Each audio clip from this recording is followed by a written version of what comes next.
Should you bet the total in Georgia, Texas this weekend? Getting you caught up on all the market moves since Sunday and a best bet. But before we get into that, Bobby, let's talk Notre Dame at Pitt. The Irish currently laying 11.5 at Pitt with a total of 55.5. This is one we talked a bit about the total on Sunday. We were kind of leaning over. We like Mason Heisel, the quarterback at Pitt. Pitt has averaged more than 30 points per game ever since making that quarterback change. Notre Dame might need some style points. Obviously, they have dynamic running backs and a pretty awesome quarterback themselves. So, what are your thoughts now on Tuesday as we retouch on this game? Yeah, Pitt coach Pat Narduzzi knows how to get everyone excited for this one. College game day at Pitt this weekend, but saying it is Monday pressure that this game is not a must-win, and they can lose by 100. They just got to win the next two. Yeah, and they got to win the next two ACC games. He might technically be right, as would that's how Pitt most likely would make the playoff on that, but that's not exactly how you get a team fired up, get buy-in from the players, buy-in from your assistants, and hell, even yourself as far as prepping for a game, big opponent coming into town. Pitt's had a tale of two seasons, though, getting into the game, benching Eli Holstein early. They turned to freshman Mason Heisel, 64% completion, 12-5 touchdown interception ratio, and as you mentioned, scoring above 30 in each of his starts. And Pitt has had to rely on the passing attack more. Stud running back Desmond Reed, he's missed a bunch of time this season in and out of the lineup, and he really hasn't returned to form since kind of coming back from that injury. I still think he's just ultimately banged up, and Pitt's been outside the top 100 in rushing success rate, in the 80s in terms of EPA per rush. With the Irish defensively, we said it first on this show that they're starting to improve in the middle part of the season after some disasters early. They're no longer that complete sieve that we saw, giving up even 30 to Purdue earlier in the year. Top 40 now, pass EPA, rush EPA individually. Pitt's going to need freshman, Heitzel to make plays in the passing game. Third and longs, obviously, because the ground game has been unsuccessful. They're going to need him to kind of step up in those situations, and this is by far the best team and defense he's played thus far. On the other side, Pitt has a stout front seven, top 10 rush defense, but that's going to be tested against Price and Jeremiah Love in that one. But just average pass defense and kind of profiles like a typical Narduzzi team in that sense. I expect CJ Carr to have success down the field, and if the Irish can get the running game going in combination with that, I think it's curtains. I said on Sunday's show, lean over on the total, but now with further concerns about Pitt, I would like to adjust that kind of thought. I'm more interested in the Notre Dame side, which I did consider for a best bet on the show, but I think we're going to play the Notre Dame team total over. I think I saw 34.5 available at FanDuel, mid 30s-ish range. I think the Irish have edges on both sides of the ball. Very likely a one-dimensional offense from Pitt with the freshman QB, and I think CJ Carr can create explosive in the passing game, so that would be my lean in this one. Twitter poll, People's Choice Game of the Week. Oklahoma Sooners currently catching 6 at Alabama with a total of 46. This number has actually come down from 7, so we've seen some Sooner money enter into this market. Bobby, Alabama has played a lot of tight games. The LSU game off of the bye was unimpressive. It kind of was a continuation of what we thought, which was Alabama needed a break. We thought maybe they would bounce back and come strong, but they did not. Now you get an Oklahoma game that responded very well to their loss against Ole Miss with that road win at Tennessee, and now they're off the bye with their playoff hopes hanging in the balance in this game. So, Bobby, are the Sooners live to win in Tuscaloosa? Yeah, we saw some early Sooner money fading the tide, taking out the 7s here. Obviously, you've mentioned Alabama playing with fire a couple times this season, eking out a ton of close victories, even some covers in some games they probably didn't deserve to cover. In this game, the best unit on the field is the Oklahoma defense. It's the best they've played all year. Consensus top 5 in just about everything. And when I see the biggest edge here, I think it's the Oklahoma pass rush actually potentially getting after Ty Simpson, not letting him go through his reads, which he's been making extremely good decisions all year in doing, and truly being able to attack him on 3rd and long. And since Bama's unable to sustain any sort of ground game, something they've struggled with every opponent, but even more likely to struggle here against that Oklahoma front. for Oklahoma, stop me if you've heard this before, but we have a mobile QB in John Mateer against the Kane Womack Alabama defense. Mateer, I have concerns about him as a passer. I'm not the only one there. Likes to big play hunt a little bit, doesn't see the field super well, misses reads. So that causes like general inefficiencies with the Oklahoma offense. But if he has time in the pocket, maybe he can kind of get some time, make some plays both in the ground game and maybe through the air, allowing him to generate maybe a couple explosives in this game. Considering the matchup, I think scoring is going to be quite condensed in this one, as a total in the mid-40s here suggests. I actually have a strong lean to the under in this one, and I certainly understand the Sooners' 7s getting taken out, as I mentioned earlier. You would think 6.5 is the right number, even if I have a kind of a lean to that side, believe it or not. I do, similar feeling I had with the actually Oregon-Iowa game last week. I do think the Sooners are live here in what I think is going to be quite a slugfest in Tuscaloosa.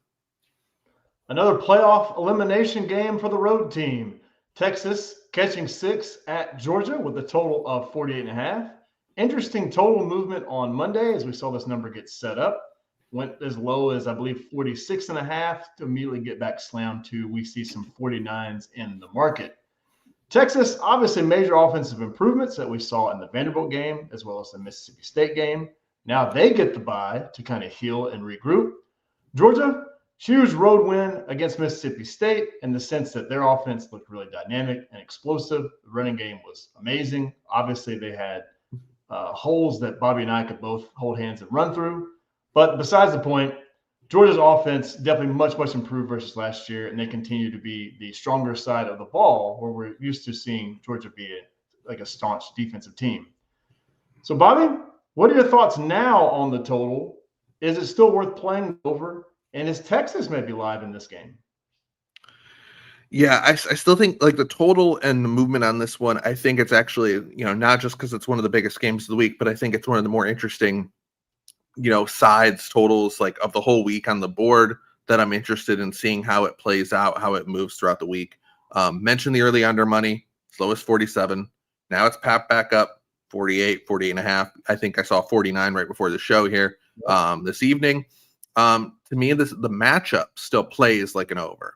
When I put these teams side by side, I see strengths on strengths, weaknesses on weaknesses. Concerns about the Texas O-line. Georgia doesn't have a pass rush. Texas is an elite defensive line. Georgia offensive line is top 20 and success rate, and Gunnar Stockton can move and have success there. Both defenses stop the run really well. Should lean into more passing down situations, more passing, where both defenses are gettable in the secondary. And we've seen that the last couple weeks with both teams, obviously Mississippi State and Vandy against Texas, and then, of course, Tennessee and Ole Miss games kind of featuring that against the Bulldogs. However, here's the counterpoint as I've kind of started to work through this game a bit more, is Vandy, Mississippi State, Tennessee, Ole Miss. They all have something in common, and they all are non-traditional offensive preps. They're all very unique and have their own quirks with their offenses. That doesn't apply in this game between either of these teams. Georgia games haven't flown over the total or in games where they weren't pushed and paced offensively. Tennessee and Ole Miss, both like top 15 in pace. Texas 60th, Georgia's, kind of base around 90th. And we kind of remember how that Georgia-Alabama game played out, where we talked about the total kind of in the same light here. Potential big game conservative coaching kind of was like, hey, that's the reason why I'm not clicking over on Sunday, right? Sark, Kirby, are they both going to kick field goals? Texas, traditional red zone inefficiencies, going back to Quinn Ewers' days with them, and now obviously with Arch, possibly being overcommitted to the run. This has all led me to realize I probably cannot play the over here. As much as I kind of think there's potential for that.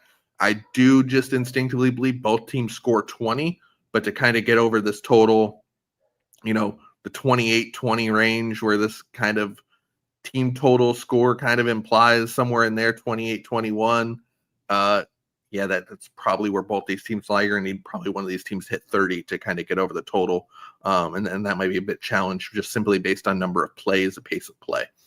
In terms of the side, we're floating in that 6.5 range. At 7, I certainly would be a buyer on Texas once again. I still think the market's a little bit underrating them from a pure power profile. That's still an insanely talented team. And I think they flashed more in recent weeks while they still haven't put together a complete game start to finish. in SEC play and obviously have their issues as well. So no play for me on the side on this one. Need to see how it plays out. Side or total, actually. Very interesting game, and especially interested how the total plays out. Bobby, before we dive into the market, we have a viewer question. Charles in the chat. He wants to know if he missed the MACtion picks for today. So the games we have going on, kicking off here in 15 minutes, the Wagon Wheel game, Bobby's alma mater, Kent State and Akron, as well as Ohio, Western Michigan. So, Bobby, any quick thoughts on tonight's MACtion? Yep, I'm going to pull up the board on the other screen here. I saw Akron obviously get bought to 7. I'm a Zip skeptic, so I kind of disagree with that move a little bit. As far as that, I think that's just a little high for them in that one. Not a game I played. I did play some Western Michigan today at a slightly better number, just like plus money on the money line on that one. So like them in that game, better defensive unit in that one. On that one, still wanting to fade Ohio after last week and Miami of Ohio. And then tomorrow, MACtion, I'm staring at this Northern Illinois UMass game way too much because I just hate both teams and obviously saw UMass in person last week and think they looked like an absolute high school team in that one, which is quite stunning. But like you have Northern Illinois on the road laying double digits, and I don't know if they can score.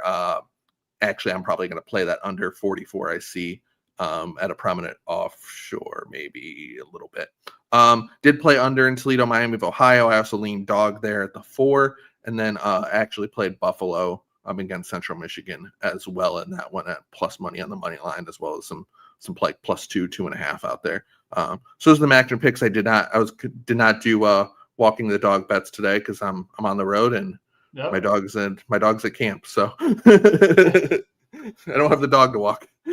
Let's talk about the rest of this market, and we'll start with the Thursday night game, Troy at Old Dominion. Yep. Just a quick note on here. Troy quarterback Goose Crowder looks like he's going to be back this week for the Trojans. Market didn't really move. And if you remember, this was considered a huge downgrade when he left. But Tucker Kilcrease played well, actually. Went 4-1 in those starts. Nothing to do here right now, but I'm interested to see if the Troy offense looks a little bit rusty in the early going. So when he comes back, and if that one could get away from the Trojans, if that's the case, and if ODU gets out early. Friday night, 317-318, Minnesota, Oregon. I know you had some interest in that one, Corey. Obviously, we've seen some Ducks money blowing through the 24 in early market. Ducks injuries, including Decorian Moore in that one. What's going on there? Are they coming back? Market money maybe suggests no, but I also think we've seen the Ducks play in back-to-back monsoons, against Wisconsin and then against Iowa. So weather should be better here. Maybe some light rain Friday. Obviously, still early for complete forecast, but I anticipate the Ducks offense having a little bit more opportunities if the weather is a bit better. Kind of creating margin in that one. I wouldn't play the side either way. I still kind of lean if the injury, depending on the Oregon injury report, I might look under there in that one. Moving to Saturday, 331, 332. This went off the board actually for a little while earlier today. Once again, Memphis quarterback Brendan Lewis is iffy for the game. He didn't play the last drive of the Tulane game last week. However, we've seen this before. We've seen him play, give it a go, lean ECU, and a continued fade of the Tigers. Got a game right below it, Bobby. I think we got to talk about it. It's the market darling for an over. Marshall at Georgia State. Both of these teams playing high into the 60s. Marshall playing into the 70s. And now we're finally getting a total that is showing that. But, the Georgia State game's been lined in the high 50s. The Marshall game now finally being lined correctly, in my opinion. This is Sunday morning coffee play for me. Got it over 61.5. Wanted your thoughts here. Does the over trend continue, Marshall, Georgia State? Yeah, I would lean that way. You obviously got a great number Sunday morning. Two teams I bet over in their respective games last week against JMU and Coastal, respectfully, but both those are in the high 50s. We're now seeing, finally a Marshall total here, with a 6 in front of it. Obviously moving from 61, 63.5. You see some 64s out there as well. I said, I still lean that way in the game, but I do just fear of general inefficiencies as it's just harder to get over a total. Now that we've moved, again, from the high 50s to the low to mid 60s here, So general inefficiencies concern me there. So it's a bit thin, like it's not probably the banger it has been potentially, especially when one of the teams has Hugh Jackson as its OC. Going down the board, 371, 372. It's coming down the board a while. Florida Ole Miss. Right after recording Sunday show, I went to get dinner. And then when I came back, it was 17 in the market as it got steamed from that 13.5 out there. We bounced back a little bit, 15.5, some 16s out there as well.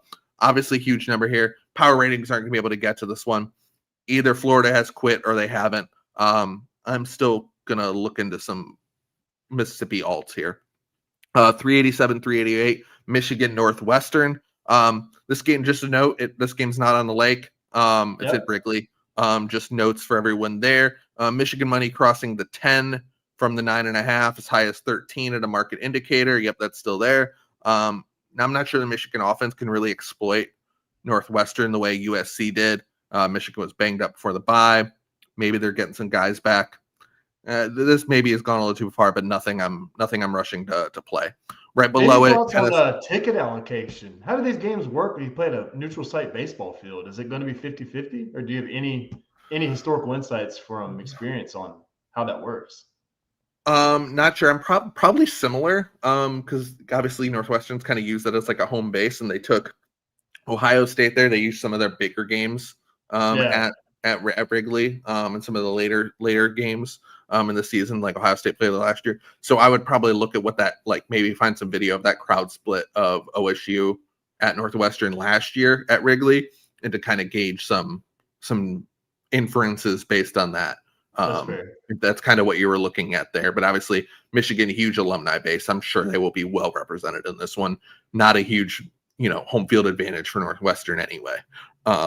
Regardless, against when they play those big time teams there. Right below it, Kennesaw, Jacksonville State. Market keeps wanting to fade Jacksonville State based on strength of schedule, who they beat, performance of those games. So we saw the bye here with Kennesaw taking them through the 3.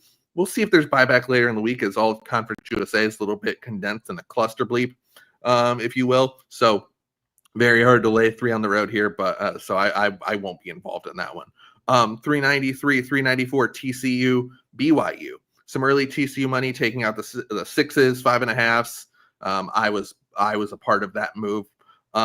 Concerns about BYU still. I'm still not obviously high on them. Wish I would have faded them last week. I don't know what I was thinking. Concerns of the health of LJ Martin. Can they run and therefore run their offense, as they're very run based? I think the Horned Frogs are live here. Last one on the board for the segment. 413, 414, Utah State, UNLV. The Rebels have been a market fade all year, and we've actually seen them get bought here against Utah State. And something to note here, the Aggies were faded last week hard with Nevada money against Utah State all week. And it was dead wrong. I mean, I think that game was 48-0 at halftime. They rolled the Wolfpack. The fade's back on, as we mentioned. UNLV money taking this out to some 6.5.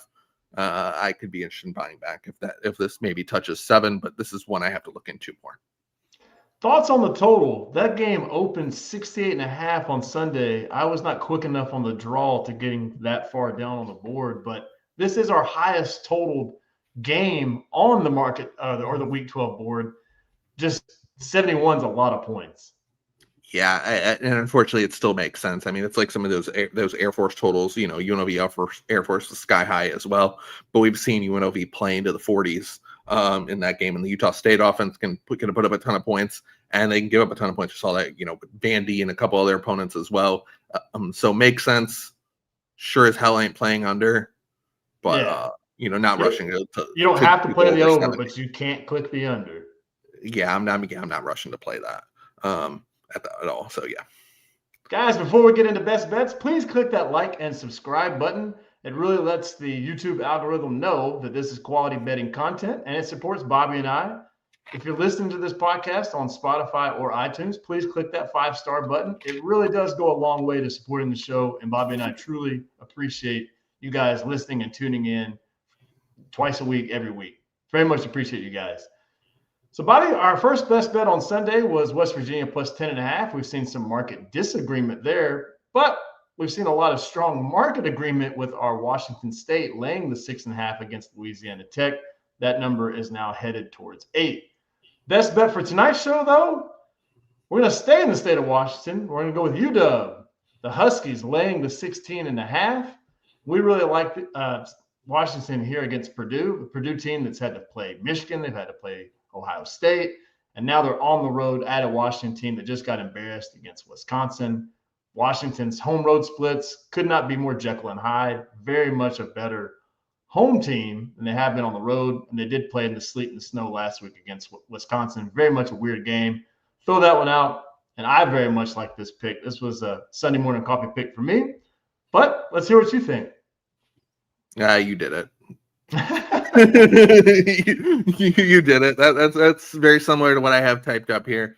And this one mentioning the home road splits, which do body blow theory.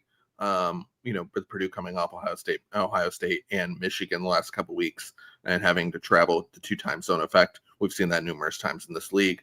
Washington's 2 solid offensive performances, obviously against Rutgers and Illinois at home, and Big Ten play after some stinkers on the road. Slow starts against Maryland, awful performances against Michigan, and obviously the loss to Wisconsin. So, yep, we like Washington. Think this number should be on the other side of 17. You can follow Bobby at BobbyDigital2 on Twitter. You can follow the show at CFB900. We're going to be doing some more crystal ball predictions on our Twitter page the rest of the week as we're looking ahead to Week 13. Bobby and I will be back here Sunday night breaking down everything that happened in Week 12 and giving you guys all of the market reads, all of the best bets that we got for Week 13 here on Sunday night. So, guys, enjoy the MACtion. It's about to kick off. Wishing you guys the absolute best of luck. We'll see you soon. Adios. Go Zips.